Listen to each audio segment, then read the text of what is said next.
I had to make several trips to get all this for breakfast. I'm able to walk fine. This is the cherry flavor. I think this is the first time I even saw this flavor of the yogurt. While walking on the way back from the dome, I tripped between the sidewalk and the street and hurt this ankle a bit. It's a bit of a sprain. I'm able to walk fine, as I said earlier, but it's with a limp.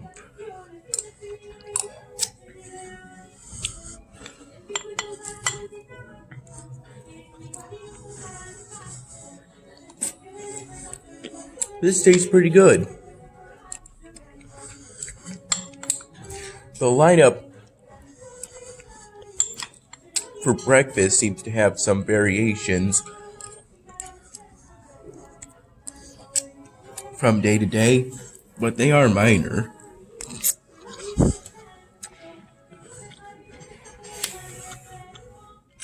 I find myself liking the pineapple juice the most.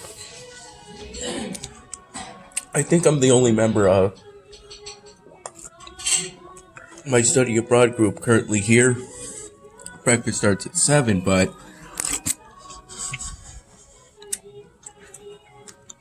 we don't officially start going out until 10 a.m.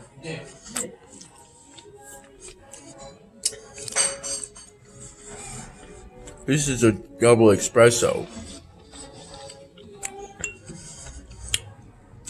This would probably be a good time for me to go back to my hotel room and get started on and ultimately caught up on my journals.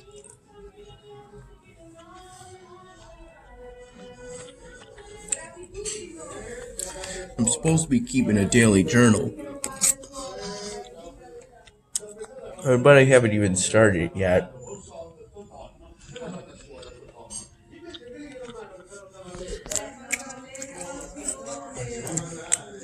I got fresh mozzarella, nice and tasty as always, and I found what I believe to be a Danish. Tastes pretty good.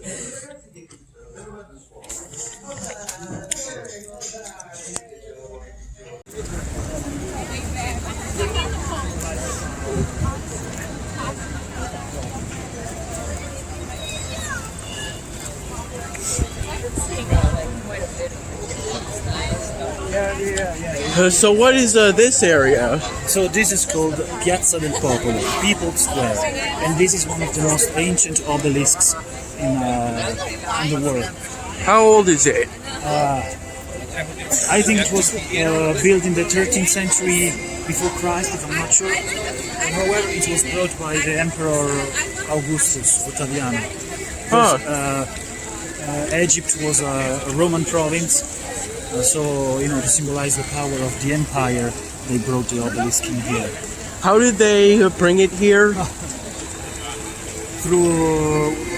With ships. Oh. Yeah, it's actually in here. Yeah, it says Piazza del Popolo.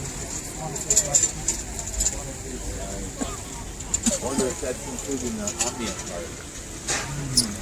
No. Do you have it? You have a list of what's included? Because if not, I have. Yeah.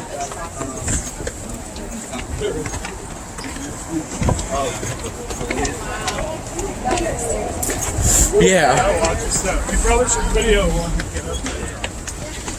Don't worry, I'm watching my step. Am I insane?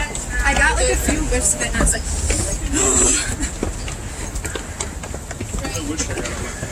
so I'm gonna have to go back to that store that was selling everything.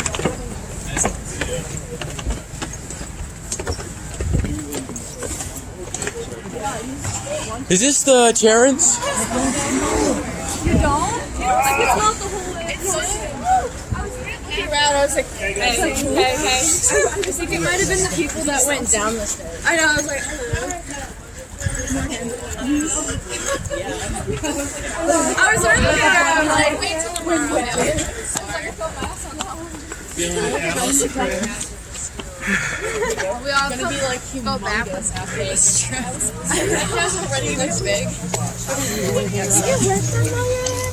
No, I just took like hung down my hair. Yeah, I got cap implants.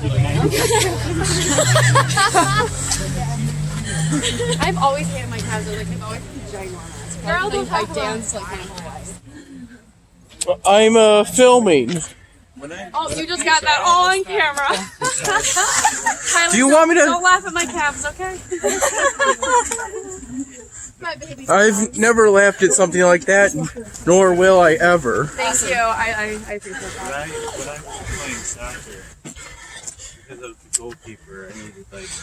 But body shaming is very wrong. Yes, it is. Preach it. Do you want me to play some kind of sound effect over what you just said? Yeah, sure.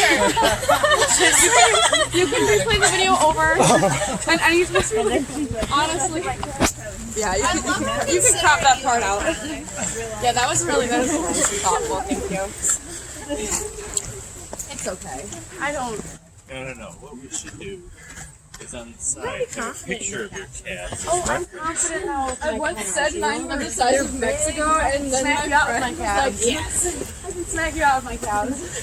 I generally edit the videos on an app called YouCut. Okay. After I get back from the hotel. Generally, it's in the morning, but Oh, you do it here? maybe I could do it tonight at the hotel, and we can choose what sound effect you want me to play over it. Yeah, you could do that. You could mute it for maybe a second.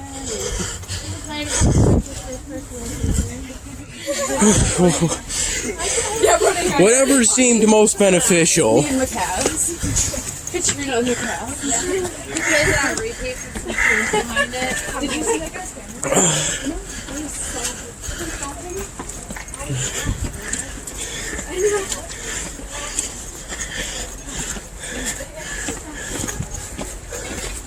And they're going uphill too. Guys, they're like I know. Oh shit, guys, look at that.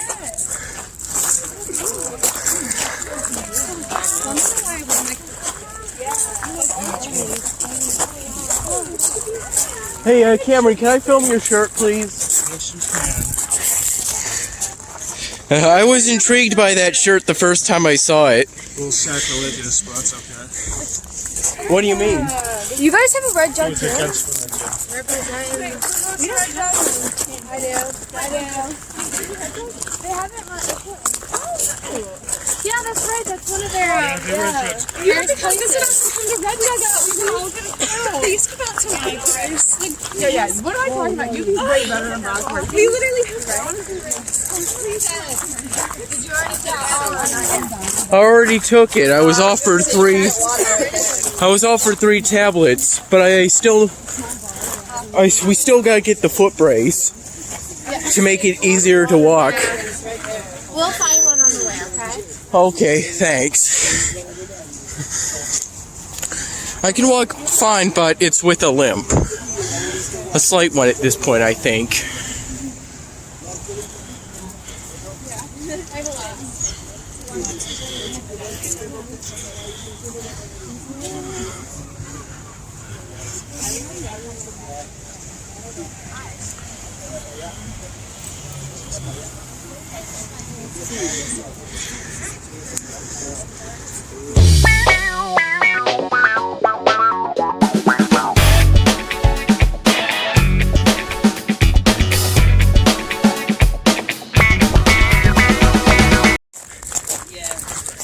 Oh, this is a pretty good looking park.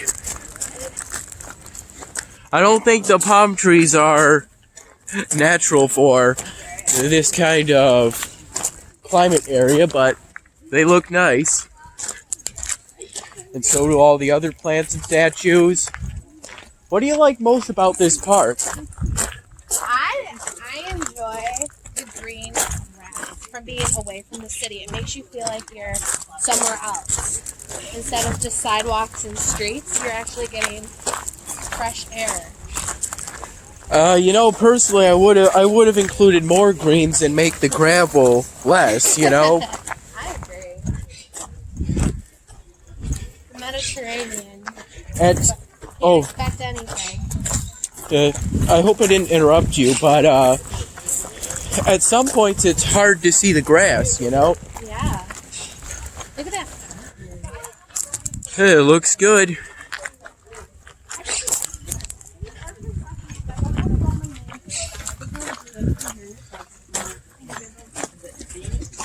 No, Venus, she's surrounded by plants, so I think she'd be Demeter, because Demeter's the plant and agriculture one.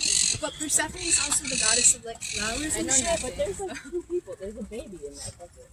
You see what I mean? There's two people. There's a baby. Babies don't count. Okay? Whatever that song is. So what do you know about this park? So as far as I know, there is it was a vineyard during the Roman era, and then in the 17th century, it was transformed into one of the most extensive gardens. It's 80 hectares, and you have fountains, lakes, artificial lakes, art galleries. Are you talking about the Whomping Willow? Yeah, That's exactly what I thought I arts. saw. And trees, One tree that looks like a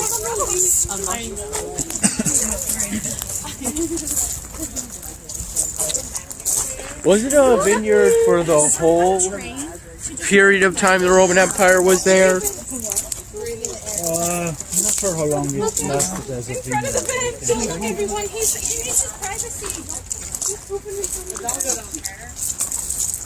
Did it start being a vineyard during the time of Julius Caesar, or The gardens of Lucullus, as far as I'm seeing, and so it means about 60 before Christ.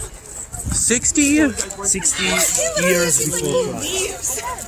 So first century before Christ. I know how to scratch.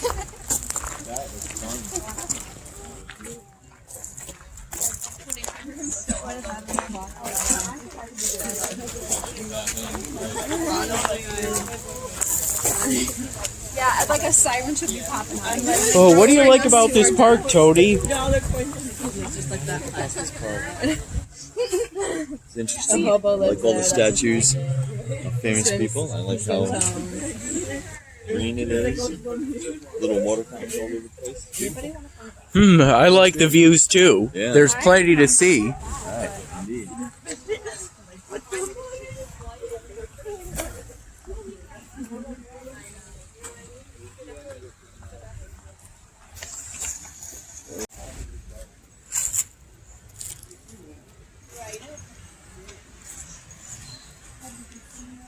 No, this is the first time. Yeah.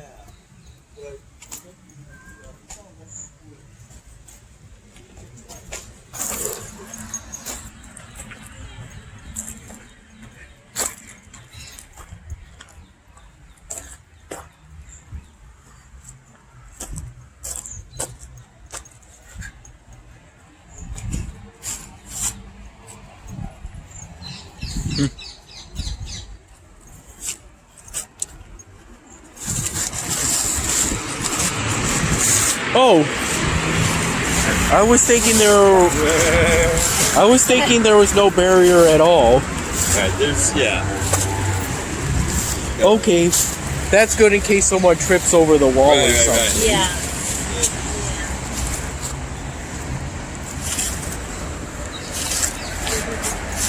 It's pretty flimsy though. Yeah.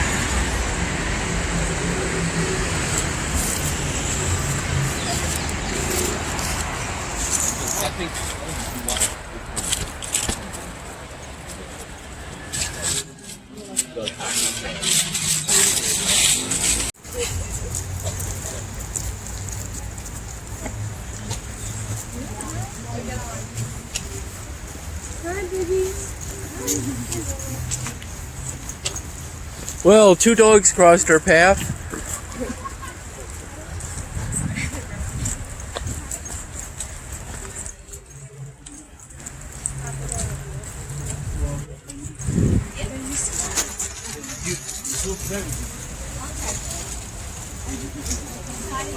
Yeah? So I'm curious, your videos that you're making, are they for you to look at again, or like for you to show your parents mostly, or I'm just curious, like what you're gonna, if you're gonna watch them when you get home, or if you just wanted to show your parents. I think I might view them and maybe show them to my parents. I don't know if they would have the time To watch, to all of watch them, Right. and also I don't know if I have time to watch the videos in entirety, though I do need to watch the videos in small snippets to make sure they upload it properly, you know, so right. you basically, so you don't get a video that freezes. There are audio problems, though to check for audio problems I would probably have to watch the video in its entirety. Right. Memories of every other dog, getting a lot of footage. That's true. Do you have a phone? I do. I'm just not taking a lot Yeah, a of little deviation if you videos. wanted to, you know, Oh, take a look. So wherever you want to go. you know, I wasn't able to bring a laptop for this trip.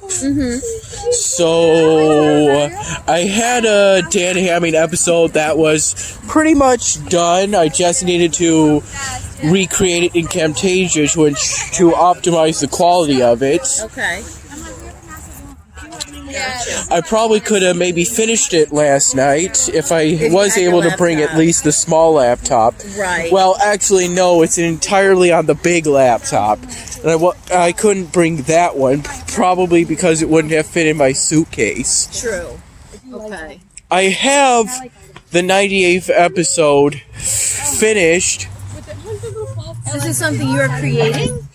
This is a hobby of mine, something I enjoy doing. Oh, okay. Generally speaking, making animations using GoAnimate/Vyond. It's a third-party application you can find on an online website where you can make animations using pre-made assets, which you drag and drop, pretty much. Wow. That's a cool hobby. And you could get a job doing that at some point, you know, making shows, making animated shows, you know, getting good at it, like what you're practicing at. I haven't progressed to full-blown animation yet. Right, but It's a possibility. but you're working on it. There's a ton of skills I need to learn on my premium Skillshare account, which I haven't used in months, but I plan on using, and I'm very grateful to have it, Yeah, because not everyone has it. probably expensive. Yeah. It's not super expensive, but it does cost some money. Yeah. I'm pretty sure my Vyond subscription is more expensive than my premium Skillshare prescription. After all, Vyond it's supposed to be for businesses at this point, but I use it as a hobby.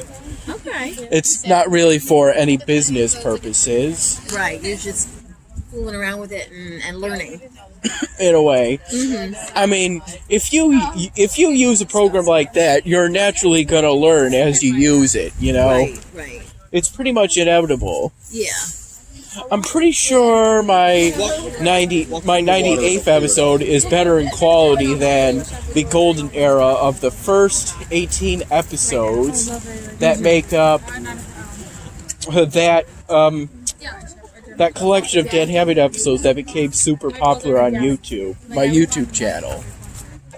Still gets plenty of views to this day. Oh, really? Yeah, Is that what you do? You put all these on the YouTube channel? yeah. I put the videos on my YouTube channel. That's fun. I have 4,000 subscribers. But I've been on YouTube since February 2013. and the earliest Dan Hamming episodes come from 2013. I'm just lucky I heard about Go Animate on Newgrounds by finding an animation someone made about Mario and uploaded on Newgrounds. Gotcha. Maybe I should upload my Dan Hamming episodes on Newgrounds just to, create more digital copies of it. Can't hurt. Oh, I saw that green bird. I have seen. Did you see it? Yeah. Where do you go? Yeah. What bird? It's like a green. Wild pair. Yeah, that way. See him? I wasn't able to capture it very well. Alright. In this tree right here is It's an idea, at least. Although I don't necessarily have to put it on Newgrounds, I've already put most of the episodes on several flash drives. So you have copies, just you have backup copies. That's good. Yeah, just in case, I don't know, some kind of catastrophe happens and YouTube implodes. Never know. Never know. Though, obviously, I have thousands of videos and I don't have backups for most of them. I can't imagine how many gigabytes I would need for that.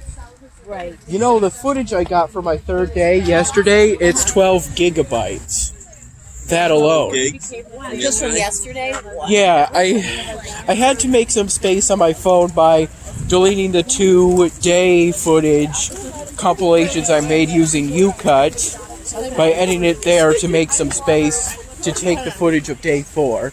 Though I haven't deleted the UCut compilation of day 3 because... Do you have a backup system? What do you mean? Like, can you back it up to a Google Drive or something when you're back at the hotel? I have a Google Drive, though it costs money to get more storage. Maybe I could float the idea. Though it would probably be just to store my Dan Hamming episodes. I've been making Dan Hamming episodes again since 2013, and I continue to make episodes today. I have 97 episodes that are up on my YouTube channel, and a 98th I plan on releasing on my YouTube channel as soon as I make the final draft on Camtasia for the best possible quality, and putting it together and uploading it on my YouTube channel. Then I'll see what I can do for making the 99th episode, which is supposed to take place with Dan Hamming at a trailer park community with his friends, I believe, at this point. Kent, maybe Mr. OP, and Kate.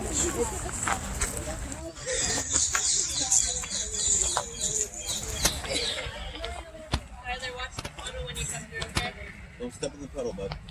Okay. Thanks.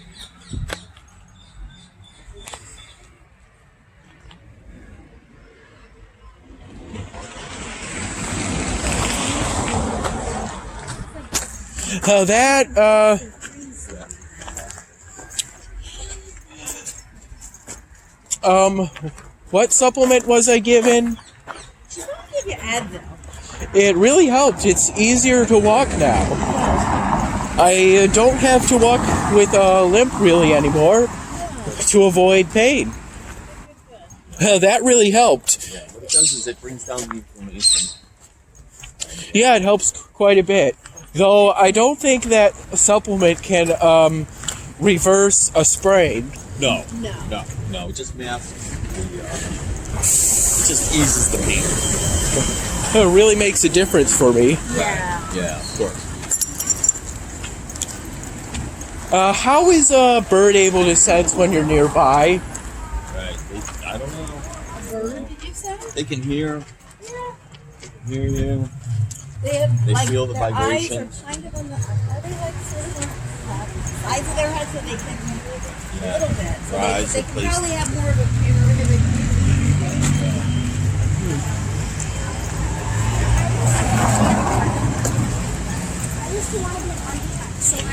It's also been a long time since I earned any badges on Congregate. Congregate? Yeah.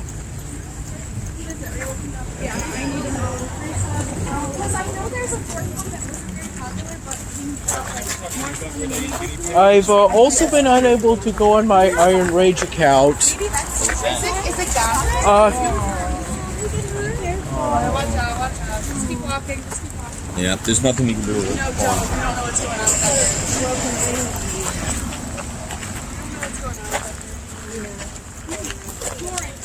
It's dark. It wasn't easy.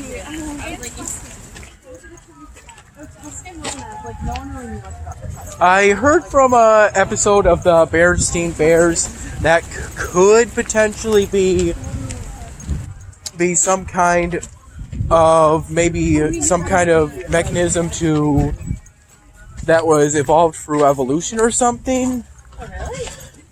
Basically, yes. Showdown at Birderswood. The theme is about making compromises, but it has a heavy theme on birds. On birds? Yeah, really? Yes. I found it on YouTube. Though take it with a grain of salt because it's a kid's cartoon.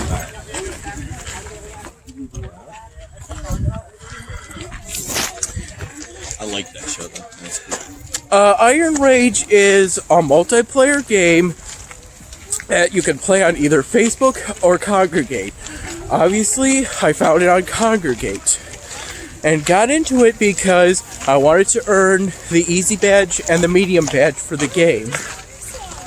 But it took me several months to get the medium badge, and after that I had already gotten pretty far and wanted to keep building my base up, making my troops stronger, and so forth. I didn't play all that much at first, but then the Christmas event rolled around, and I played constantly to try and replace Captain Walker with another hero that would hopefully perform better in PvP. However, I'm not going to be able to do that now because I wasn't able to bring my laptop. And even if I was, I don't think I would have played anywhere near enough because... We've been out and about. No time. Yeah. Am I hearing somebody playing a ukulele? Though I do wish I could go on Iron Rage just once a day so I could complete my daily tasks. Or at least most of them. Wait, hold on.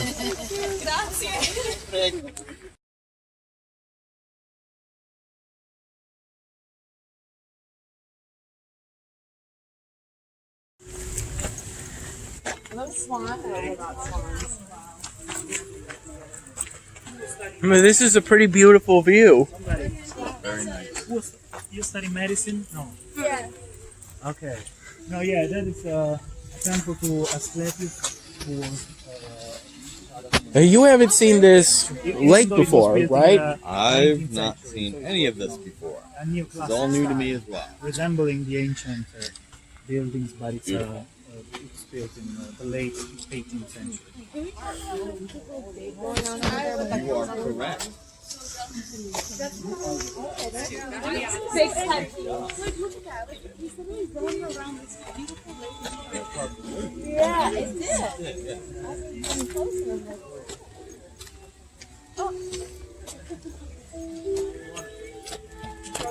Yeah, be careful, Tony. Alright, you want to step on a bird? Be really careful, Tony. Did someone throw breadcrumbs? Maybe they just like to eat rats. I think they're recording. Like to eat.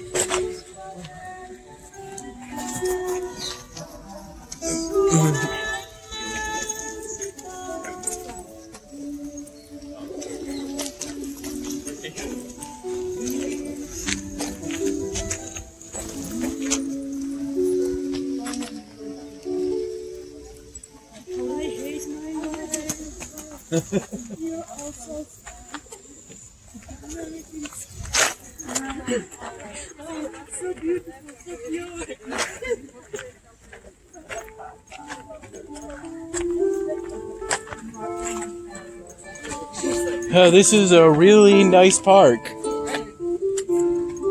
A lot to see. I feel like it's never ending. We just keep walking into more parks.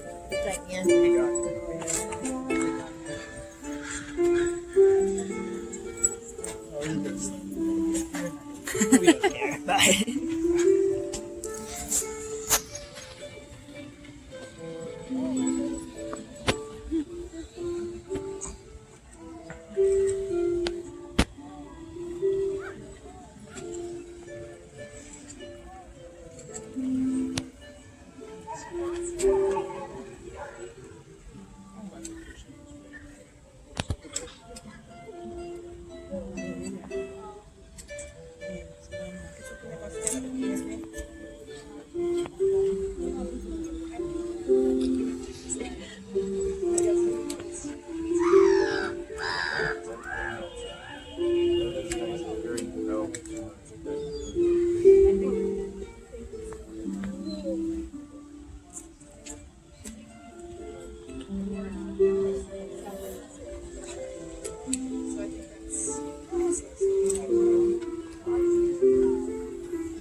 Well, no, they're like this. The big one is more like this. So like tortellini? Tortellinis like that. Wrapped? No, they weren't wrapped. They were like this. Yeah, tortellini.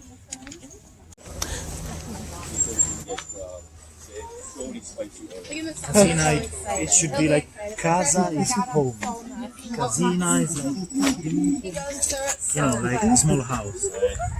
Casina. Yeah, well, we have a place by us called the Lago Casino. A casino. Yeah, like betting money. Yeah. Yeah. Okay, yeah. Yeah, in Italian, yeah. Casino. Oh, yeah. Betting. You call it casino. Because if you say casino, it's what the old. So It's just not getting any better. when they will feed people. I'm just trying to ignore it. So I'm all about, like, I'm so familiar. So I'm wondering, when did you decide to start organizing study abroad trips? The fact is that I like art and also I like being with people and being able to show them what I know about certain places I like a lot. So it's like sharing my experience so far with them. And yeah, I also like to travel a lot. So I've been doing this in Rome, in Florence, in Ireland. So if this allows me to travel and to be with to make friends and show them some nice places, why not? And you like traveling? I think I'll develop a liking for it in time. That's good. That's good. Even though this trip has been hard on my feet so far. Yeah, but you'll get, when time will pass, you will just remember the good things, not the fact that your feet now are bad. So Yeah, disappear. You will just remember. that is true. That is true. What are some of your favorite memories? From where? From Anywhere, here or really. well, let me think. I've been 3 times to Brazil, and so especially some more rural, tropical areas, small villages or fishermen, and small islands in the middle of nowhere. That was something I remember with a lot of transportation. Yeah, the small islands in Brazil. Small islands in Brazil? Yeah, near the equator, where it's always 28-30 degrees throughout the year. 28, 30 degrees 30 Celsius? Yeah, Celsius. With also, winter. Winter lasts just for. We're going this way. Sorry. No problem. Yeah, with winters that last, I don't know, 2 weeks, and it's 20 degrees Celsius. It's just that, just for 2 weeks you have winter, then it's summer, the whole year. Huh. Yeah, it's strange now. It's kind of like how winters are mild in Europe due to the Great Atlantic Current, Yeah, but yeah. on a much more extreme scale. Yeah, exactly. Huh.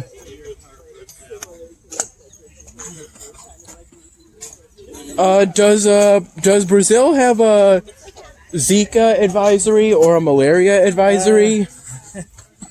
Depends on where you are, but yeah, like there are some of these illness that are spreading. Zika and the dengue, another one is called. So there are 2 or 3 which are transmitted by mosquitoes, which can be quite dangerous. So yeah, it's not one of those places you want to go that easily, because you need to be careful of many things. I wouldn't want to defer myself from donating blood. Especially after you go there, and you don't know what's anymore in your blood.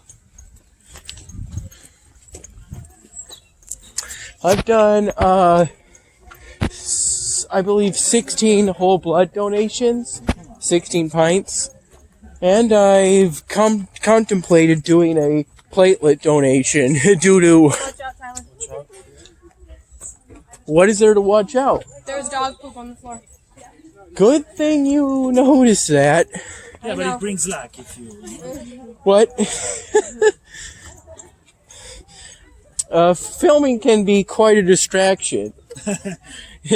I can attest to that. I accidentally knocked over a guardrail with this knee. Oh, is that why it hurts now? Or? No, this knee hurts. Okay. That was from when I tripped. Okay. Yeah. Be careful, because sometimes you have these holes in the ground and things like that. So. It wasn't that I tripped over. I think it was the fact that I suddenly stepped off from the sidewalk to the street. I think that's what did it. I'm thinking. Are we going to the museum right now? Yeah.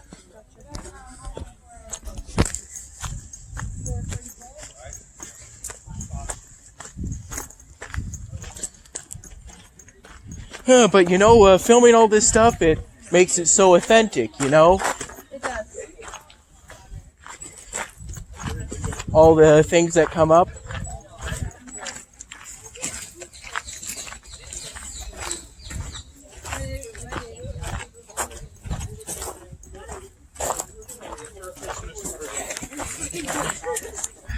You said the park was 60 hectometers? Hectares. I don't know how to transpose that into meters or kilometers, but it's 80 hectares. 80. It's 80. Yeah, 80. Sorry. Yeah. Yeah, I think I'm starting to get a sense of how big this park is. Oh, we've been walking for quite a while. Yeah.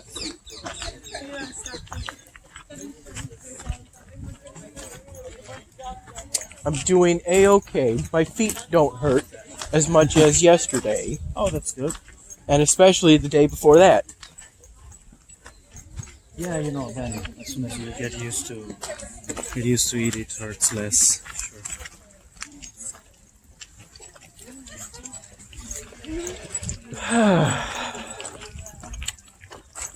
I got a little cold and my nose was all snuffy last night, but I'm doing better now. Just a second, I need to check an email. Okay. I had a sore throat earlier on this trip, maybe 2 days ago, and drinking hot tea with lemon juice squeezed in, I think it really helped. Yeah, with lemon, with also some hot water you mentioned.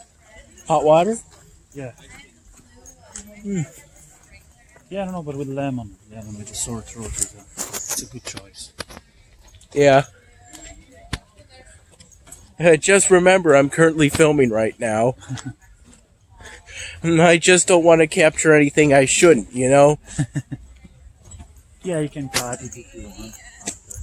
Yeah. I probably won't need to, though. Hopefully. Yeah, I know, indeed. There's nothing strange happening now. Yeah, it's just a peaceful walk to the museum in this nice park. And I can tell you one thing, there's a lot of monuments. Yeah. Greenery. And places where you can get a quick snack. Yeah, there are also benches and places where you can rest. It's huge, so if you want to see a lot of it, you must Yeah. sit somewhere here and there. Every now and then. Yeah, but we are like 4 minutes from the museum, so now we're almost there.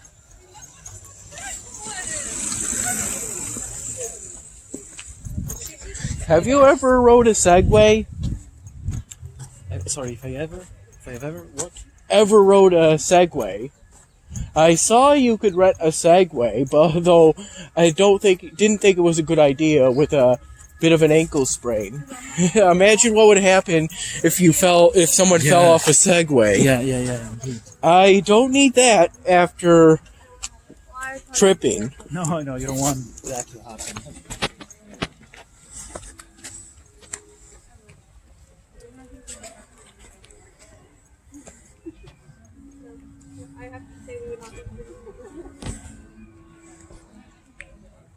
Rest either. Like I Yeah. really want to see everything. I'm sorry for missing the group dinner, but I didn't think that a 30-minute walk was a good idea after tripping and That hurting was one of my ankles. Definitely the smart decision. Yeah. Hopefully we can have a group dinner tonight. My ankle is feeling better. We are. Yeah, we definitely. are. We are ready because in the hotel we are having an aperitivo together tonight. Oh, a discussion on... After the discussion, there's the aperitivo. Oh, what is that? Yeah, it's a buffet. Oh, Yeah, it's a buffet.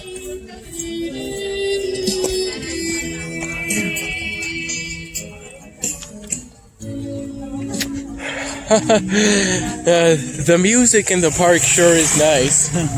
Yeah, the harp was better than this. The harp was charming.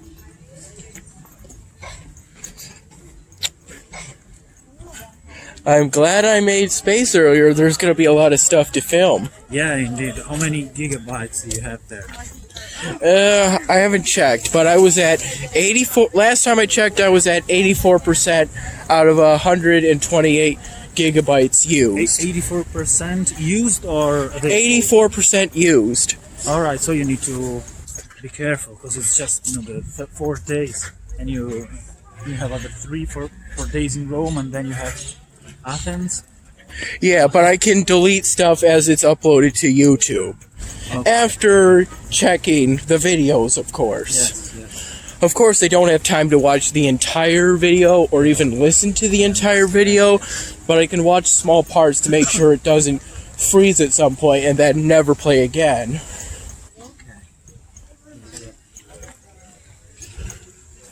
So, this is the museum? Yep, it is. Alright.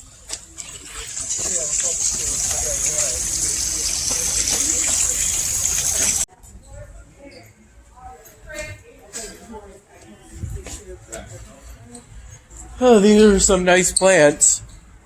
Yeah? Now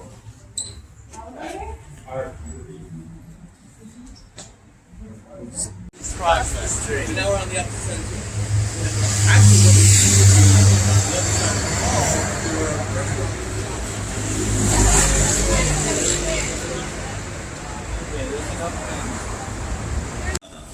How's everyone doing? I am hungry. I'm ready for some good food at a good place.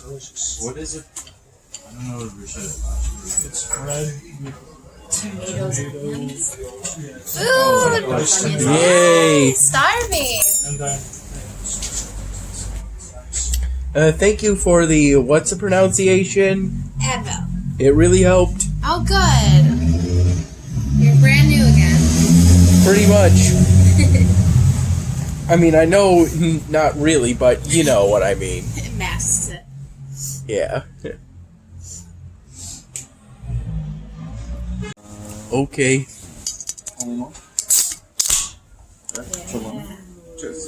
oh yeah, Watch it fizz. oh yeah, oh yeah. You got a good app. Anche c'è una torcellina, ma quella è giusta, vabbè. Make everybody thirsty. Una c'è un'altra voce.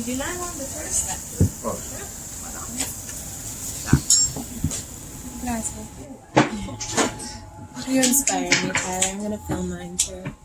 Okay. He's like,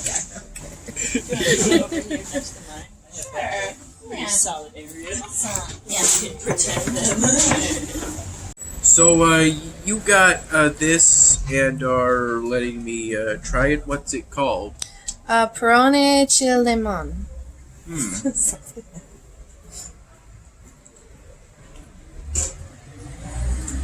Kind of sweet, but it still had that bitter taste. Delicious. Wash it down with some Coca-Cola. Probably not as delicious as this. Yeah, this looks pretty good. Looks pretty good there, dude. Yeah. Enjoy. Bacon and Coke in Italy. Mm-hmm. What do you think of that?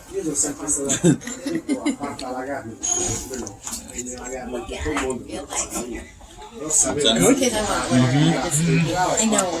Oh, is it bacon? Yeah. Plenty of bacon. Look like a roasted tomato. I thought it was tomatoes. Yeah. So that's why I wanted to try. I'm so glad I didn't get it. Would have been highly disappointed.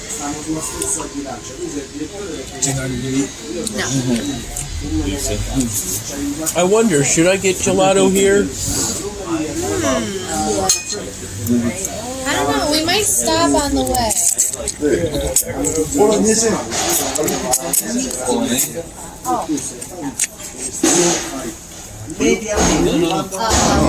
No one knows. Nice portions too. Water for you, eh? Water. Yeah. The water for you.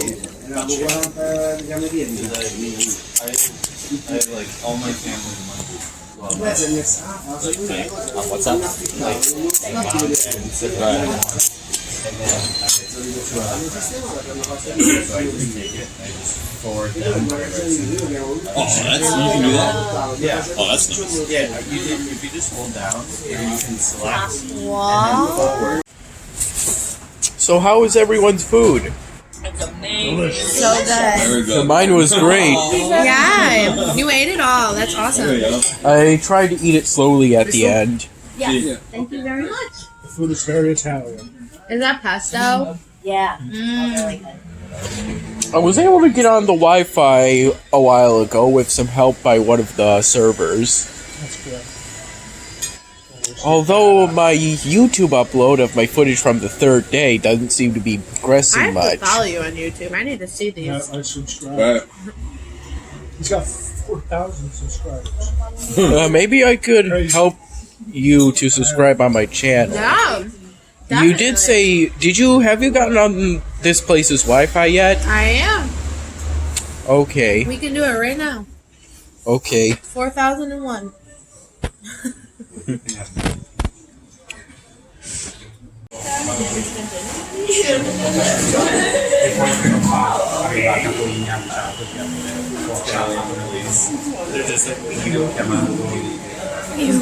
Pretty good place.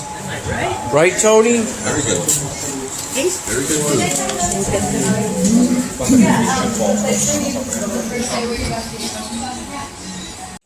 Probably just dip the block. That's what I do in my sleep. I'm currently filming this wall. Nice, bud. It's a beautiful walk. All right, big and tall one. Big and tall.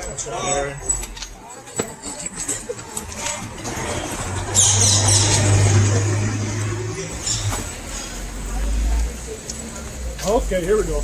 Probably on the sidewalk. It's like a bigger.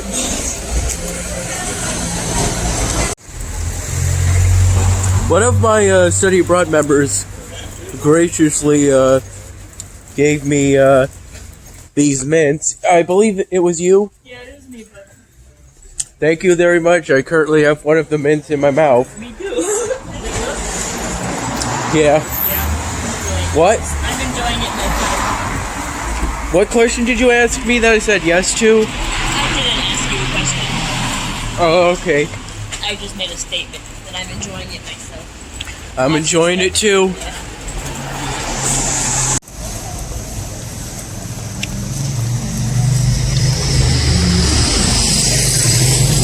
You guys see the fire?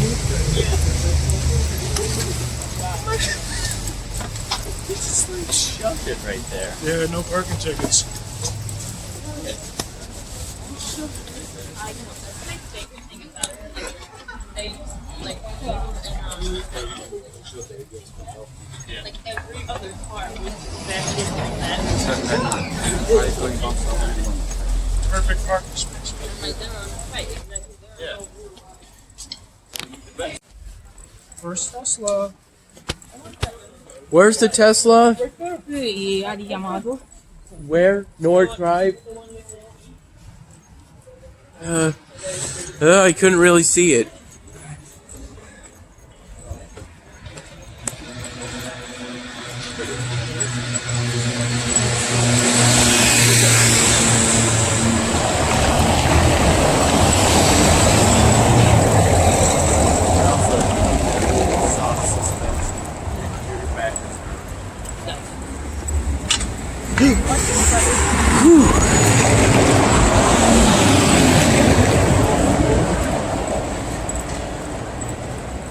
Okay. I got a large gelato with 3 different flavors. Limoncello, Marron Creme, and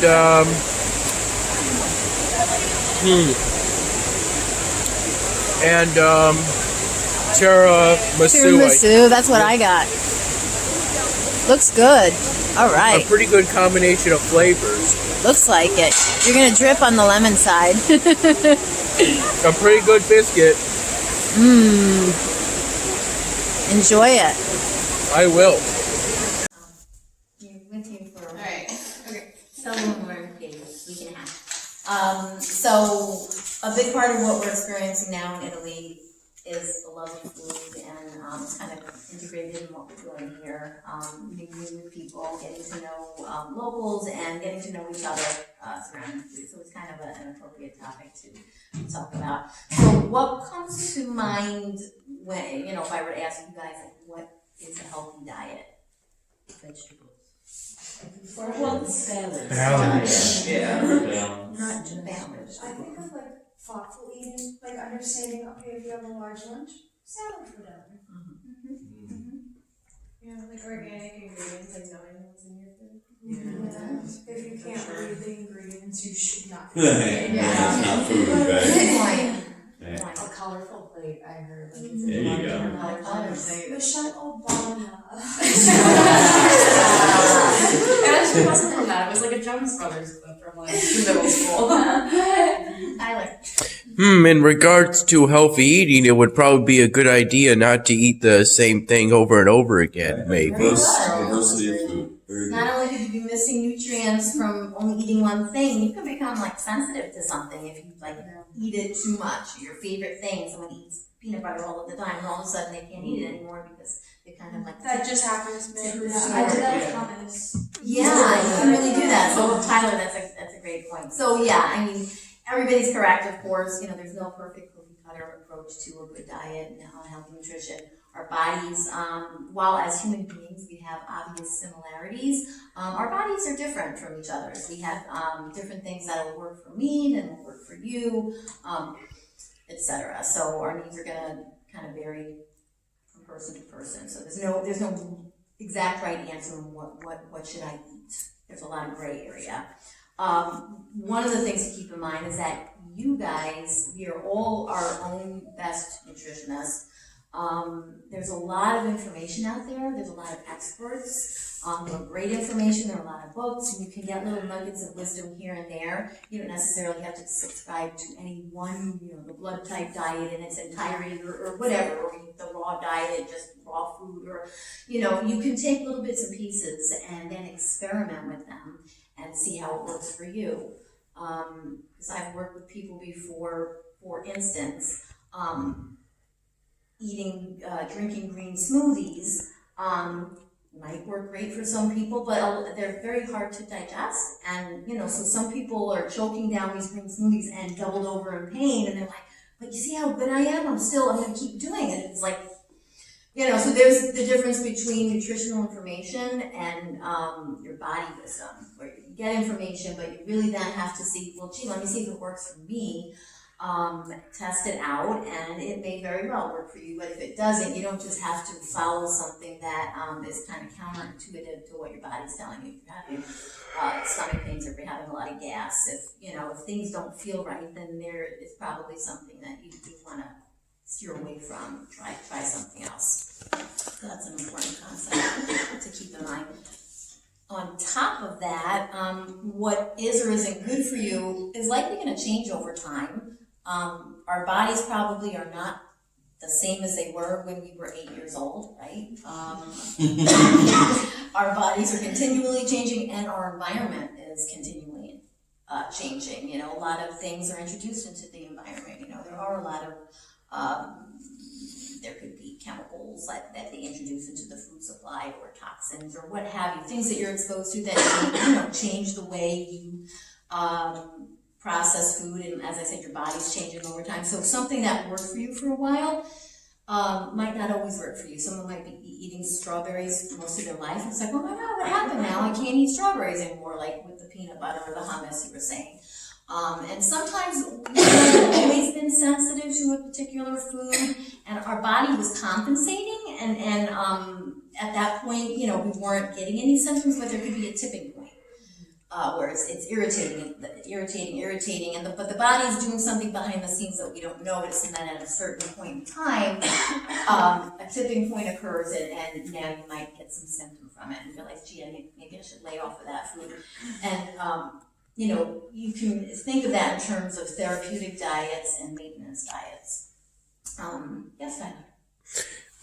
I can maybe think of some kind of example of this. Did you know that if you eat enough carrots nonstop, you can actually turn your skin orange? Yes. And did you know that if you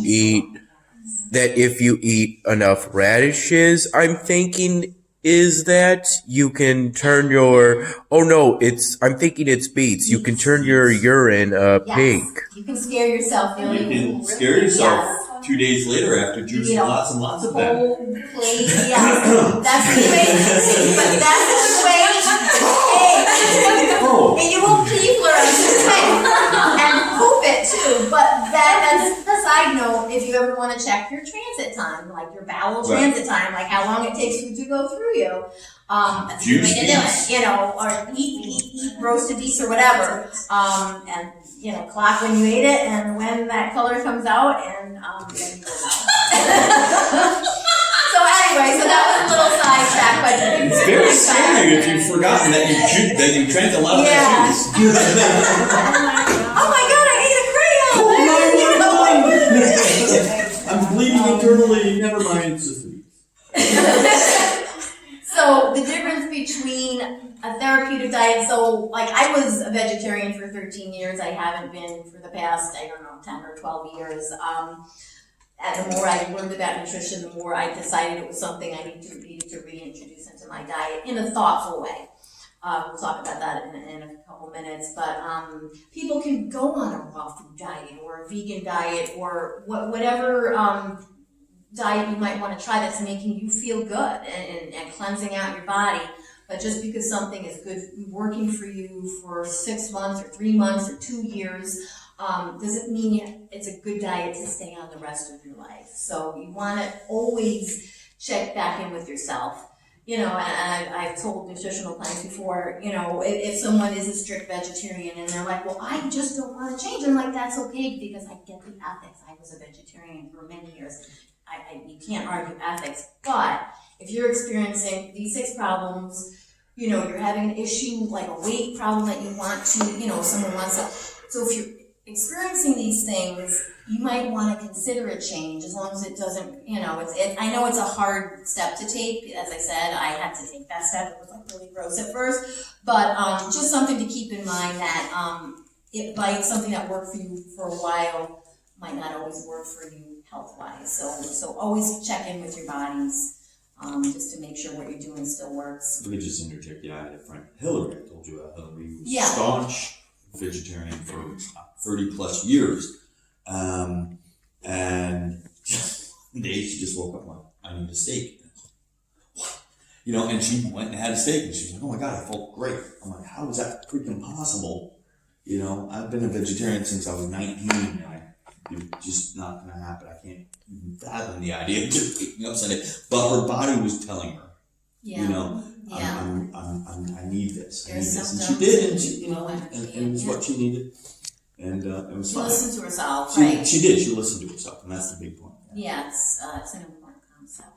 I wanted to make sure I got to the point about fats because piggybacking on Chef Fabio, who poured a whole lot of olive oil right into the pan, and everyone was like, way more than I've ever used.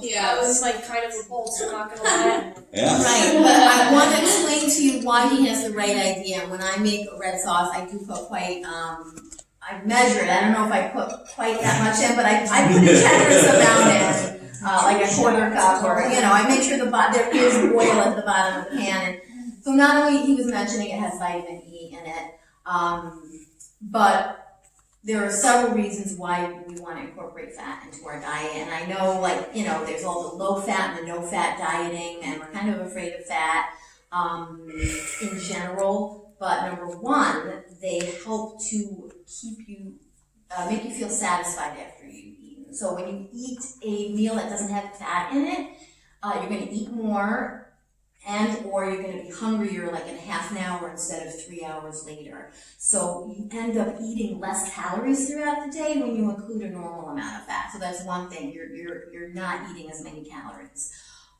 It's also going to stabilize your blood sugar. And this is a big one, especially here in Italy. So complex carbohydrates, which are all the breads and the pastas, the grains, and the starchy vegetables. Those when those vegetables break down, the carbohydrates break into 2 molecules of glucose and glucose.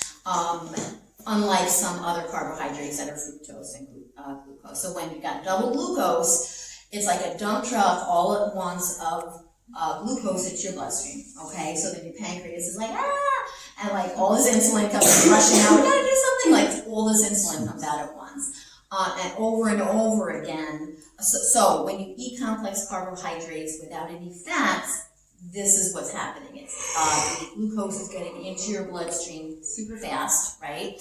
And this insulin, this is like what causes diabetes over time when that's done over and over. When you have a fat, so dipping that, some people are like, oh, I'm going to have my butter without bread. That's how I like my butter. I'm a big butter advocate. I tell you, he knows I slather it on. Because butter is actually quite healthy for you. But people are saying, oh, I'm going to have my bread without any butter. It would be good, right? It's actually more fattening without the butter because of like over time it is, because of the reaction that it's causing in your body. The fat, the only thing that's going to slow down all that glucose into your bloodstream is combining a fat with it at the same time. So what every single cell needs every second, even though we go periods of time without eating, needs glucose every single second of the day. So we're going to supply that with our food. We want a slow, steady drip. We do not want a dump truck. And like, oh my God, all the insulin coming out and trying to do something with it and then nothing. So it causes problems in the body. It's going to cause health issues, weight gain over time. Yes, Tyler. So, you're saying one of the healthiest things you can eat is dipping celery into olive oil? Not necessarily what I was saying, but, well, celery is not a complex carbohydrate. I'm talking about breads, anything made with flour, like pasta, right? Rice is starchy, potatoes are starchy. You want to make sure you put butter on that baked potato. It's actually going to be more healthier for you. It's going to prevent those chain reactions in your body that over time lead to diabetes and everything awful that goes with that. So like, last night we went and we had pasta, and we had me and Aaron had bread and like olive oil, and I didn't get sick afterwards when I ate that pasta, but then I was sick the night before when I didn't have olive oil. Do you think that matters? Possibly. Like maybe it's just too harsh on my stomach when I just eat the pasta without the fat. It's like too what is it called? Like shocking kind of maybe? Possibly. Possibly. It could have been something else, but it could have been. It is a more balanced. Your body's going to be able to process it more for sure when it's combined with the fat. So it's very possible. But I don't know. I mean, yeah. Drink olive oil, right? Yes. Which do you think is better for you, still water or sparkling? They're both good for you. Either one's fine. It's kind of a personal preference. It's good to drink some still water, but sparkling water is good too. Okay. And I think perhaps, it's also, good to keep in mind the difference between butter and things that act like butter that are not. Margarine, right, which is like one molecule shy of plastic. Yeah, right, and that, yes, quality is one of the things we're talking about. But yes, real butter, and if you're going to buy, I try to do as much as I can organic. Of course it's expensive, but if you're going to choose one thing to buy organic, get real butter and have it be that, because butter is 89% fat, right? So if cows were kind of pumped up with growth hormones and antibiotics and eating like soy and corn that was sprayed with stuff, so if there's a lot of chemicals that were pumped into this animal, when they make the butter, when we get pumped with chemicals and we're eating things or getting exposed to things, what our body wants to do to protect the heart and to protect all of our brain and our important organs, like where can I put this chemical? Like some of it gets broken down by the liver and excreted, right? That your liver's working so hard all the time to get these toxins out, right? The ones that if it can't keep up, it's gonna stick it into fat cells, okay? So if the cow had an overload of toxins, pesticides, all that stuff, the cow's body's going to stick it into the fat cells. And butter is 80, so it's going to be more concentrated, chemicals in that butter. So that's where the chemicals would be. So that's what we're tip about. So I would say certainly real butter, and if you're only going to buy one thing organic, that's what I would suggest. And the process of making butter doesn't get them out of the fat? No. With coffee, it does that. Because the roasting process, they say, I'm not a chemist, but I still try to buy organic coffee because it is like a very heavily sprayed crop. But for coffee beans, they say, if you're going to pick and choose, you can't get everything organic. The roasting process dissipates the chemicals in the coffee. Mind-body nutrition concept, stress, the way stress affects how we process food, is much bigger than we might think. The central nervous system is split into two sides. One is the sympathetic nervous system, and one is the parasympathetic. And the sympathetic, so you guys are awesome. The sympathetic nervous system is the fight or flight mode, right? And parasympathetic is the opposite. It's like flipping the switch to relaxation, right? So think about it this way. If a bear is chasing you through the woods, right?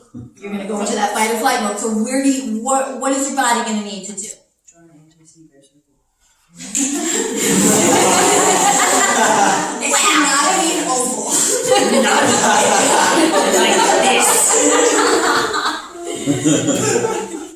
So what's your body, what do you have to do if a bear is chasing you?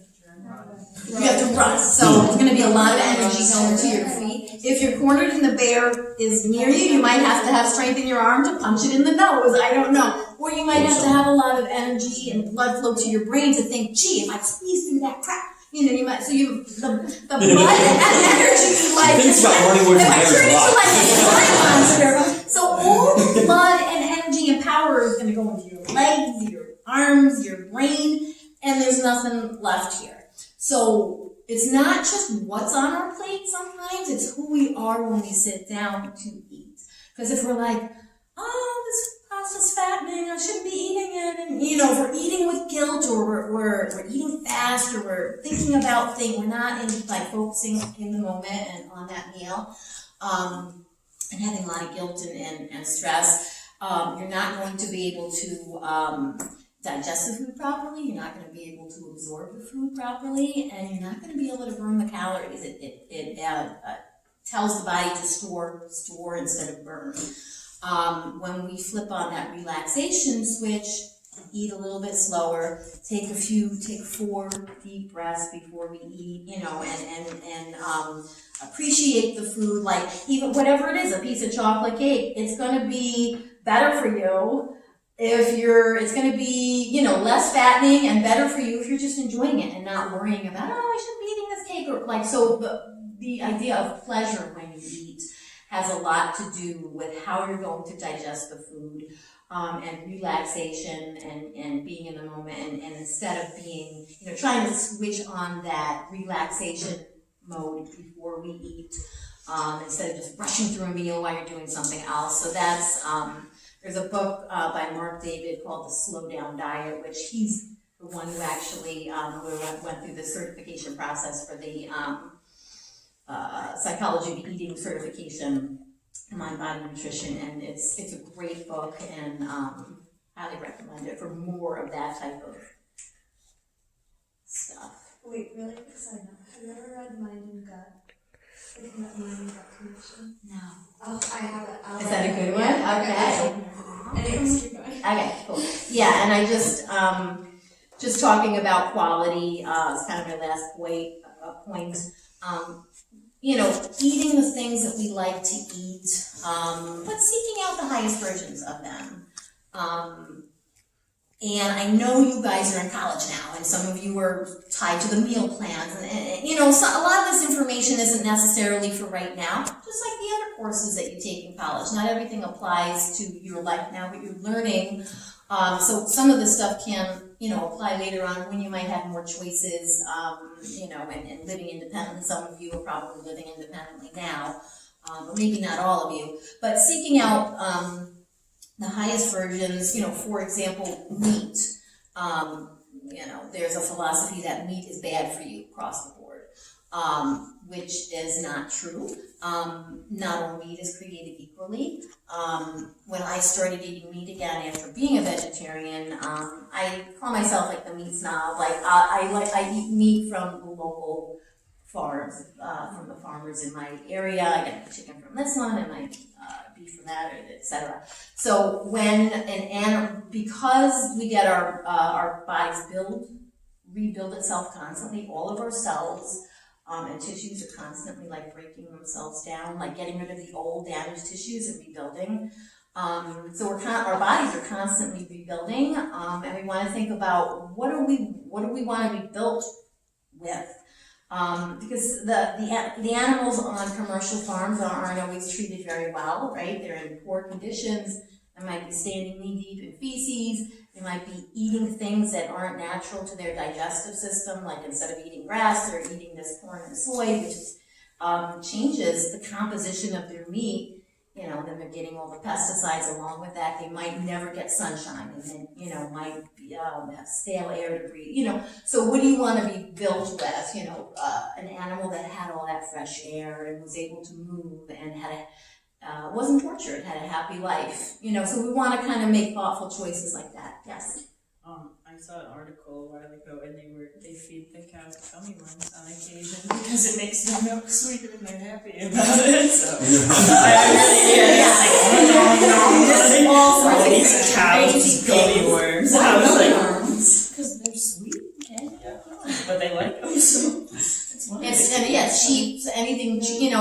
about profit on the big commercial farm. So it's not always about what's going to be a great final product that's going to produce health, because a lot of our society runs on the profit of being on drugs, being on prescription drugs, and it's kind of disease management instead of prevention. So it's hard with the big industries to think, to get them to care about us and taking care of us. So we have to be a little more thoughtful, and like you were saying, if you can't read, you can't understand the words on the label, then you should kind of steer away from it. Just like eating like your grandparents ate, where it was more real food, less processed, less chemicals. That's really the basic goal. Is just eating more real food and making sure that whatever you're eating agrees. Checking with that body wisdom. Right, yeah. I'm gonna make a bad joke about there's a lot to digest and everything. And I could have gone on for like 6 hours, Yeah. but I'll turn it over to Drew. It's my favorite topic. Well, before we then start talking about the article, just maybe if anybody has anything, about you want to add to what Diana was talking about. Yeah.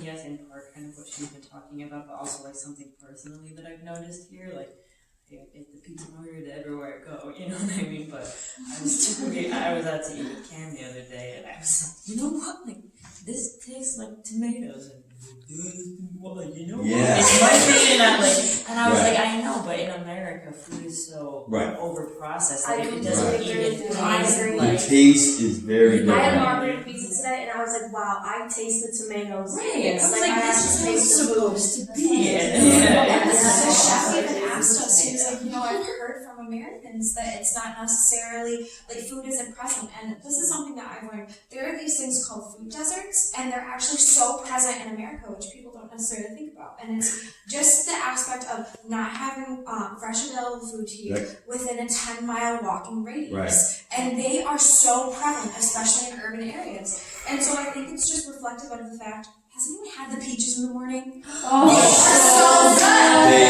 are.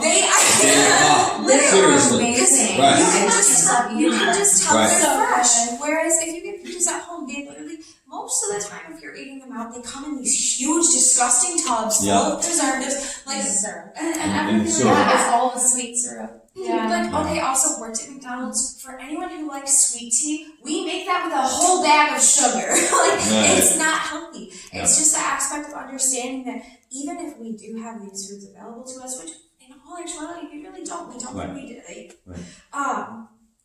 don't even know. Well, with the era of a small local farm is practically gone, right? So I mean, where do you get your food from? Well, I go to the grocery store. Where's that come from, right? Farmers markets are where it's at. It's my favorite thing to do on Saturday morning. Upstate New York. Farmers markets, right? Yeah. And just I have to say this because you mentioned McDonald's. It's fast. It's not food. Right. So yeah. Tony, me and my family have been to 2 local farms. There's Cobble Creek Farm, which I believe organizes special events such as maybe, I believe, the Haunted Hayride. Wow. And then there's Blue Barn Cidery, which is a bit of a hidden gem of a restaurant, but it's also a farm area. Right, it is, and a lot of us here we have the luxury of living in upstate New York, where we're just surrounded by farms, right? Quite literally. One next to my house. Literally right next to my house, right? Yeah. When I lived in California, I had a large garden. It was nice. So I want us to so great. So bringing us back to our current situation, right? Being here in Italy, what sort of things? What other things sort of stand out when we listen to what we read about in this article, right? In terms of food rituals, food that's available. One of the things that the peaches I noticed immediately, and it also made me think of, oddly enough, pepper in Kazakhstan. When I went to Kazakhstan, I found I ordered things just to put pepper on them because the freaking and you're like, pepper, dude, get over it. No, I mean, it was amazing. It was like, it was just so incredibly fresh. I couldn't believe it. It surprised me because who the hell thinks of pepper? So, but it's locally sourced and it's a lot different. Yeah. I was just gonna say, like, the one thing I've noticed from being here is, like, no one's overweight. Right. Like, I have yet to see someone who's overweight. Right. And yet they eat pasta constantly. And even on top of that, like, anyone who went up the stairs to the Basilica, like, it's so it's so narrow. And we literally had this conversation. I was like, you would never see something like this in America because no one would fit. No one would fit. And I was like, the more we went up, it was the smaller it got. And even I was like, we've even made comments about the elevator. Oh yeah. Six people. Right. It won't fit 6 Stevies in there. Sorry. So like that's something that you immediately notice. Right. Yeah. Sure. Right. And then, but of course, also there's a lot more people walking on the streets. Yeah. Right. So not only are they eating with the olive oil on everything. Right, so you have fats accompanying the complex carbohydrates, but they're walking everywhere. And the portion size is different here. Like, the portion size. In America, right. the pasta comes, it's like a giant bucket of pasta. But you never finish pasta in America, but it's like it's the perfect amount. Right. I've said that several times now. I finished dinner, I'm like, all right, that was I'm not like I usually am. It's so interesting to see the impact that culture has on nutrition as well. Explaining what al dente means and how you're actually getting the entire nutritional value from that. Right. As opposed to boiling it all off. I didn't know pasta boiling Right.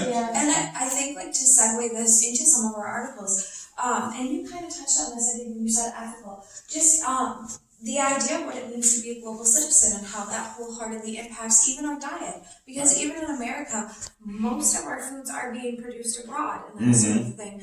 For example, we get most of our tomatoes and everything like that not from the US. So that also just has an impact because we're not ethically sourcing this. It's produced massively with basically slave labor and most of the time and that sort of thing, just horrific conditions and everything. So corners are cut and that reflects in nutrition wholeheartedly.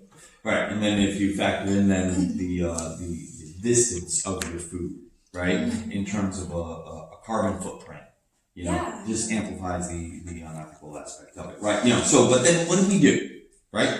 What do we do?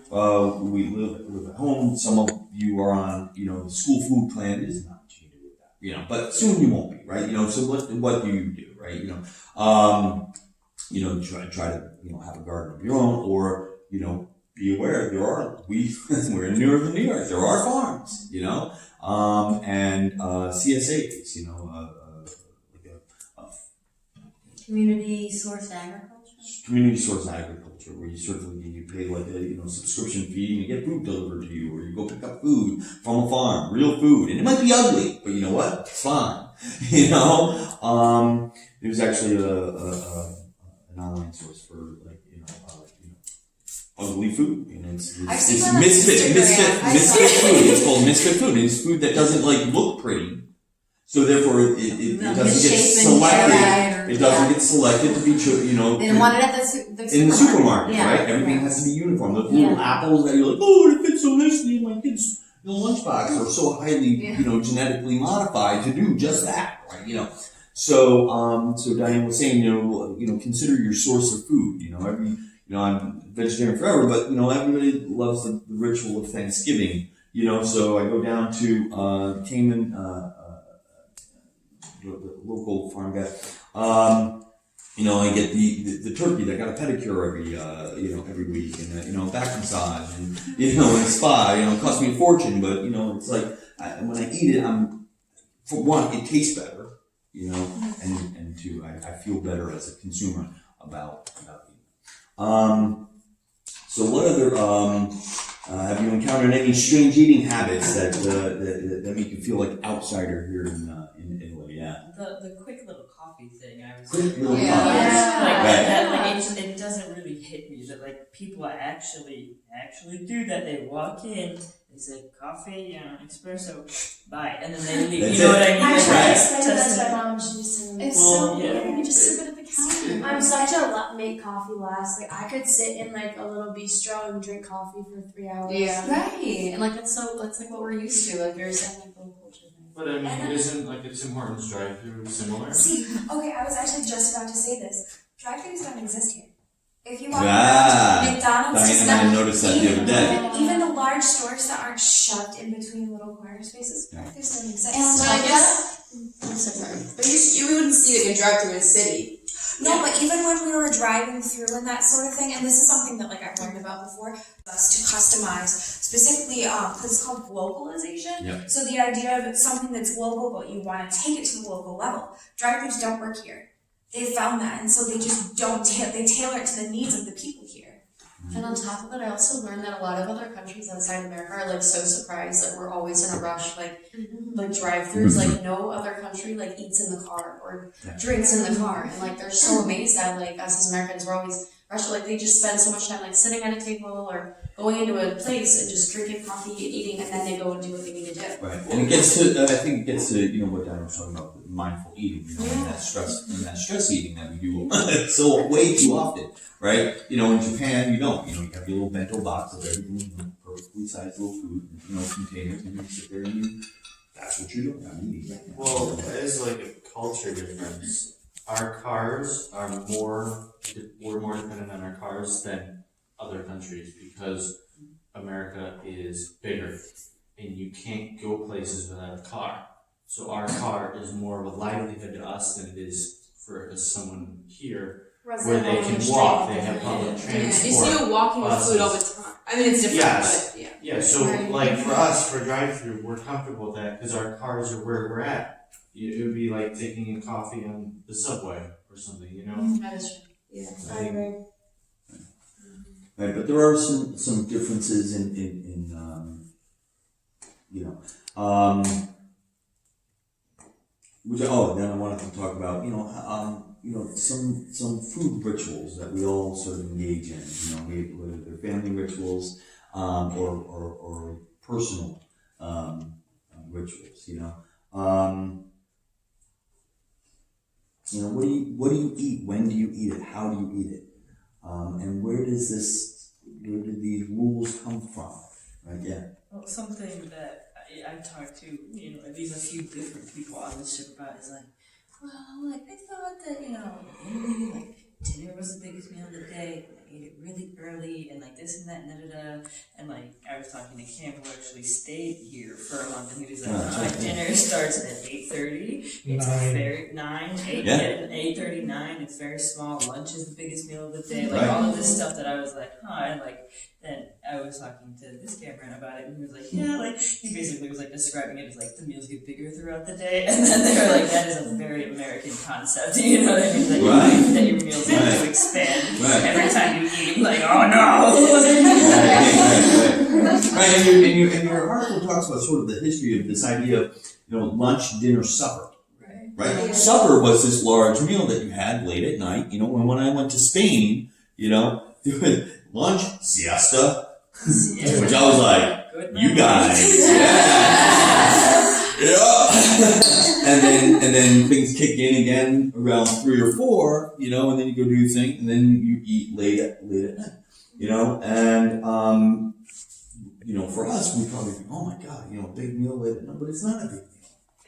Right, you know, the big meal was earlier, you know, and your author talks about this in terms of you know, sort of class consciousness, or you know, the sign of class status, you know, upper middle class, not upper class, you know, eat at breakfast, you know, later in the afternoon, you know, or later in the morning, you know, 10 o'clock breakfast, whereas working class, you know, eat, you know, 8, you know, 6, 7, 8 o'clock breakfast off to work, you know, that sort of thing. You know, that changes when we eat, you know, what we eat and when we eat, you know. See, okay, I could really talk about this forever. Socioeconomic status has such a large impact in nutrition and everything like that, especially in America, because if you walk through Wegmans, which I'm sure we have all done, and Wegmans wow, but their produce, it's expensive. Like, that's just what it comes down to. I think, like, I love pomegranates, but 2 of them, and they're great, and they're big, but it's like $7 or so for 2 pomegranates. vegetarians. Whereas a box of like the frickin' what's the company? It's like it has a girl on it and it's like hostesses and stuff. Little Debbie. Yeah, Little Debbie. Whereas those are like 88 cents in some places and that sort of thing. So socioeconomic status real wholeheartedly has the greatest impact, in my opinion, on just what you have access to. Right. And Right. So the next time, you see, before we judge, others by, what they're eating and maybe, their condition to consider perhaps what they have access to. Right. Yeah, exactly.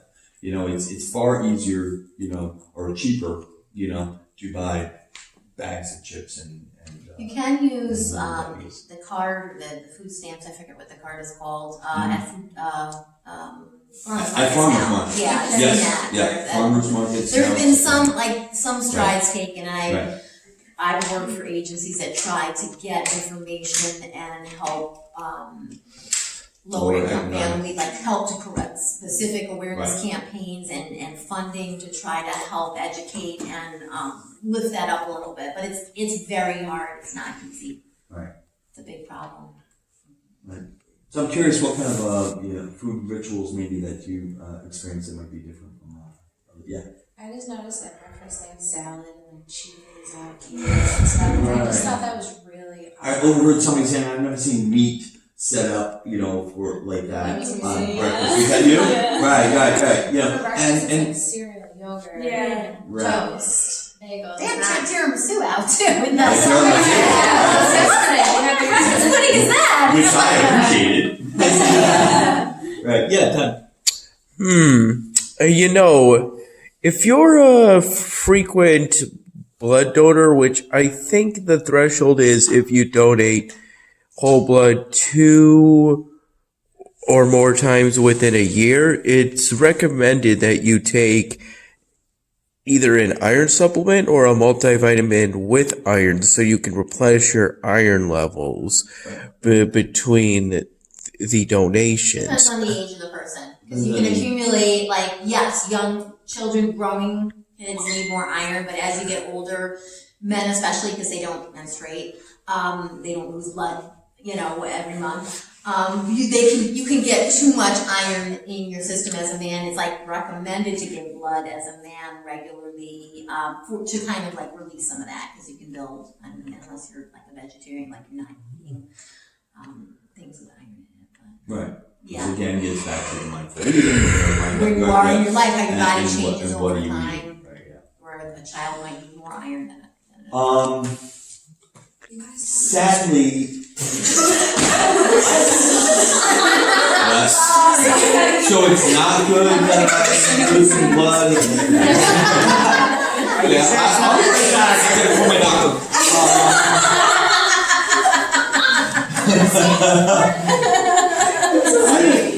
I knew something was wrong. Diane told me it was the beacon.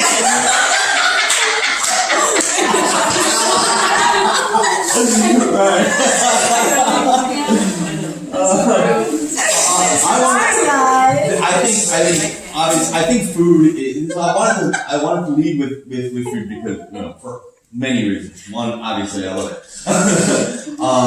But I think, come to Italy, you can't think of Italy without thinking of food, I think, but we can continue to talk about this. I want to continue to talk about this, but we also have to go in the next room and experience it. So I think we're all excited for this. Alright, I'm gonna try and tell you.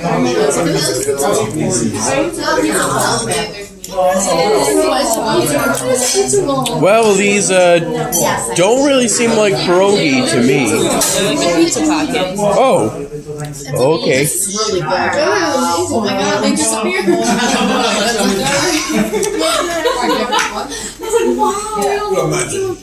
Oh, these taste pretty good. Is this the slow food buffet?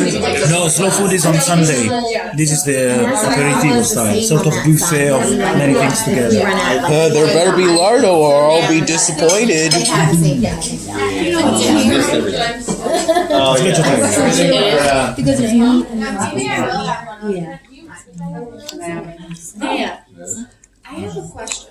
So, The food here. my family's very Italian, and like that's just how we grew up and everything like that. Like I spent my life in the kitchen. Our main ingredient is garlic, and I feel like I haven't had a lot of garlic here. So I'm wondering if it's like our stuff is not as like not authentic, like you know what I mean, or like less like. You're saying that you use a lot of garlic or not so much? We use so much garlic. Yeah, indeed, here in Italy, just a little bit. Yeah. You need to have, because, I mean, however, it's quite strong. Yeah, I didn't put So you use it just some bits here and there, just to give, the flavor, but not that heavy. Yeah. That's just like that tomato and mozzarella is what we always like. Everything is centered around. I feel like. And I'm just curious if that's something that maybe is just kind of like the Americanized or something like that. Yeah. Yeah. Possibly, I'd say so. Honestly, Yeah, you just get some.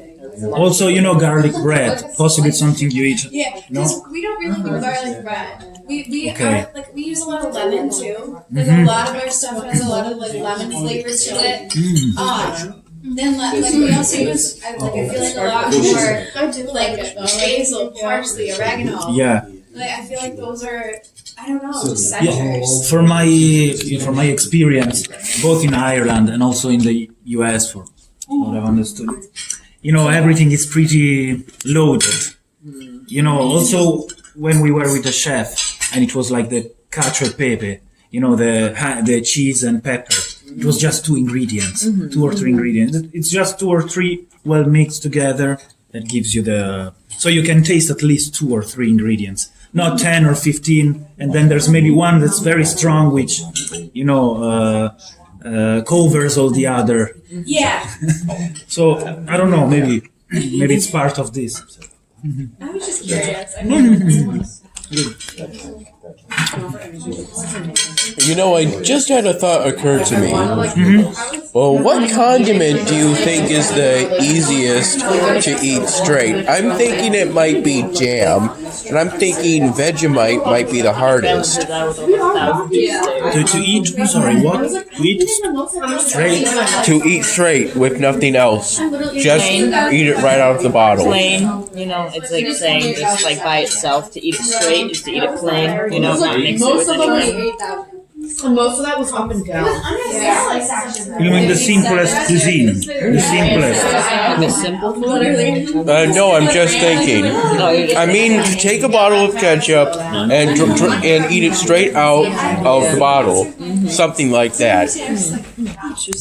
What would be the easiest? There's a pretty wide list of condiments. I'm thinking honey, sriracha, ketchup, mustard, relish, mayo, Vegemite, peanut butter, jam. Ranch dressing? Yeah, there's ranch dressing. If you were to create an order of condiments from easiest to eat to hardest, how would that order go? Definitely, jelly, honey. So yeah, it's like They're sweeter. it's like fried Maybe Nutella, peanut butter. Those are pretty easy. rice. Yeah, rice. Then maybe I would go to ketchup and then barbecue sauce, maybe honey mustard, ranch dressing, something like that probably. I'll show you. I mean, that's me personally. You know what I mean? I feel like it would be easier to eat the sweeter condiments plain, I feel like eating ketchup plain would not be as enjoyable as eating Nutella or peanut butter plain, you know what I mean? Or honey. So, that's my theory on that. What would go on the bottom? Hardest to eat? Yeah.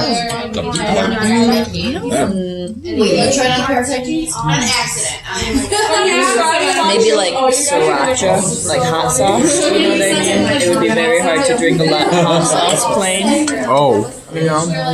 I like sriracha, so it would be hard for me. Like, I like it, but still I can't have that much of it, you know what I mean? all the quotes. So something probably Are you spicy really would be pretty compiling hard. them? I really am, and now Marina's doing it too. So You have to write them down and share them. I will. Yeah, they're always so funny. Some of them might not be like PG Oh, out of material. context, they're like, that's alright. Diseases.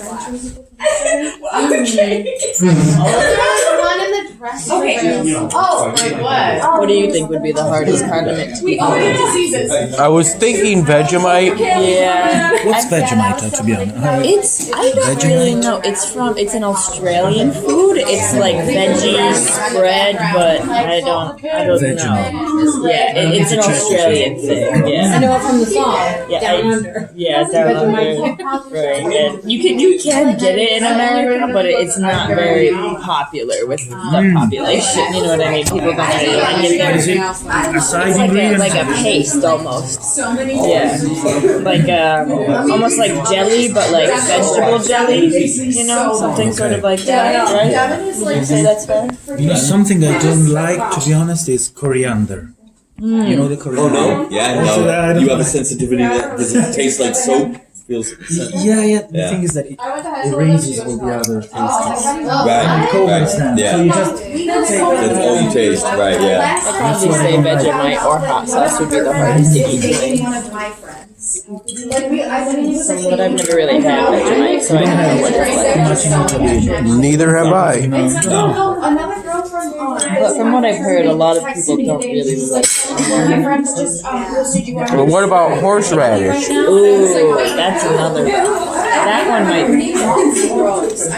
That one might be the hardest, actually. She said Or like, Lindsay Rose. Well, she was in Newtown. I don't know. Yeah, horseradish and hot sauce I feel like would be the most painful to eat by themselves. You know what I mean? But I think it could be done. I don't know, but yeah. What was your course? Probably That was horseradish. good. What did you do? And you know, like plain mustard, everybody likes plain mustard or like Right, mayonnaise, but I don't think it would be hard to eat. You know. what I mean? Oh my gosh. Or butter. Butter would be pretty easy. That I walked past. Studied mind body nutrition, the way like when you're stressed out and eating turns off like your digestive power and healing. That's like it puts you into flight or fight mode process that you can't feel, you can't digest Hey, talk a little bit about but I think it's called friendship bracelets. And then we talked. Oh my god! Went on. I put back on Chef Fabio about Beyond Vitamin E egg describes What do you think of it? having benefits of that. It's a bit bitter. Is this an alcoholic beverage? I don't think so. I think he says like something. They make it with a very bitter. It's not alcohol. instead of when you just eat say bread without butter, without sugar. I think you can pretty accurately tell whether something's. So do I, but I think they're bitters. You know what I mean? Like that bitter flavor. I think is something that is more popular in Europe. You know what I mean? Like maybe they appreciate the bitterness because they like to drink more alcohol here. You know what I mean? So maybe it's like an added effect. Any alcohol? No. Yeah, no. It's just What a is bitter that? flavor. He wants to know why it's bitter. It's called bitter. It is called bitter. Yeah, I was like, it's called bitter. Yeah, it's kind of. It's a kind of. Let me see. Yeah, like we don't know. I don't have too many from us yet. I'm waiting to share my friends last night. Does anyone else want this pasta? I like it, but not as much as those little bite-sized pieces. But I don't eat meat. I can't, Also, This has meat? all kind of personal favorites. It's like it's sausage here, you know? Oh. I kind of just got it to try it, you know? It's fair. You don't have to eat it. There's nothing. You want me to help But you I cut it? don't want to waste food. Yeah. Would you like me to cut it? Can we make it easier? Sure, if that's not a problem. Thank you. I like you like what?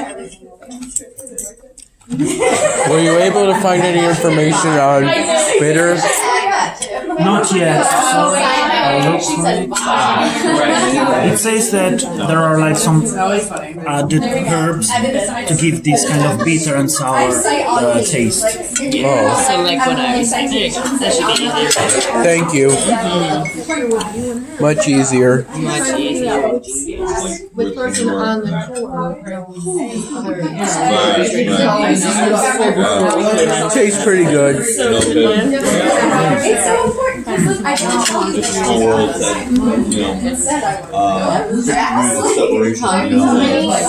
Is that ham with melted cheese or lettuce with melted cheese? It's a kind of meat. Yeah, I think it's met or bresaola. It's See on Katrina's plate, this is a closer up version of it. Oh. Guys, we're literally in Italy yeah. approximately 46 times.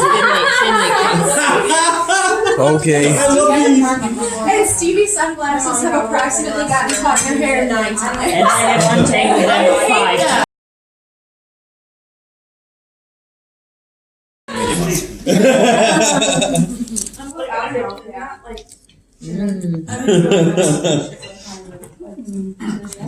This tastes pretty good. Oh. Oh. So what are these desserts again? Almost gone. So one is a yogurt with like raspberry, strawberry. Yeah. The other one is called crema catalana. It's a sort of I think it's typical from Spain. It's a sort of cream. It's called crema catalana. Yeah. This is really good. Delicious. These are delicious, I want to man. like Amazing. Looks like that. wow. Do you think it would be Last night, appropriate if you I put had Spanish ricotta cake cream between with vanilla cheesecake, wafers? with the pistachios over. Let me see. on it. Oh my god. And so they good. so cheesecake. I like cheesecake with avocado cheese. And they warm it up. They put it in They the warmed oven. it up. The pistachios. So it's Catalana because it's typical of Catalonia, from a region in So Spain. it's so super light So it's like and airy. it's cream Yeah. and then caramelized sugar. I don't make it that much, but I do make a ricotta version. Thanks. And it is lighter. It's not as heavy. Yeah, so this is cream with caramelized sugar normally, like the Right. crema catalana. Because it's Catalonia. Same. So I brought all these dessert granola bars back from the buffet. 7. Pretty much all of them that were left after the one I had all at the buffet. I brought them up because nobody else wanted them and they were going to throw them away anyway. Otherwise, they taste pretty good. But I'm saving these for later. Breakfast, maybe? I hear that breakfast is gonna be canceled tomorrow or something.